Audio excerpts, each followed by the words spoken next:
સાંતલપુરના કોરડા ગામે રામદેવ ગૌશાળામાં ભીષણ આગ, મોટા પ્રમાણમાં ઘાસચારો ખાખ. પાટણ જિલ્લાના સાંતલપુર તાલુકાના કોરડા ગામે આવેલી રામદેવ ગૌશાળામાં આજે અચાનક ભીષણ આગ ફાટી નીકળતા અફરાતફરીનો માહોલ સર્જાયો હતો. આ દુર્ઘટનામાં ગૌશાળામાં સંગ્રહિત કરવામાં આવેલ મોટા જથ્થામાં ઘાસચારો આગની લપેટમાં આવી જતા મોટું નુકસાન થયું હોવાના અહેવાલ મળી રહ્યા છે. મળતી માહિતી મુજબ કોરડા ગામની રામદેવ ગૌશાળામાં અચાનક આગ લાગી હતી.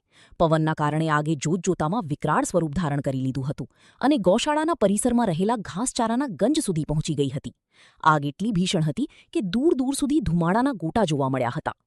આગની જાણ થતાં જ આસપાસના ગ્રામજનો અને મોટી સંખ્યામાં ગૌસેવકો ઘટના સ્થળે દોડી આવ્યા હતા.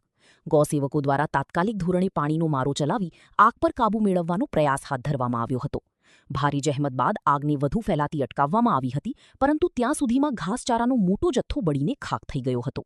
ગૌશાળામાં રહેલ ઘાસચારો બળી જવાથી સંચાલકોને આર્થિક રીતે મોટા પાયે નુકસાન વેઠવાનો વારો આવ્યો છે. જો કે સદનસીબે આ ઘટનામાં કોઈ પશુહાનિ થઈ હોવાના સમાચાર હજુ સુધી પ્રાપ્ત થયા નથી. નોંધનીય છે કે આગ લાગવાનું ચોક્કસ કારણ હજુ સુધી જાણી શકાયું નથી.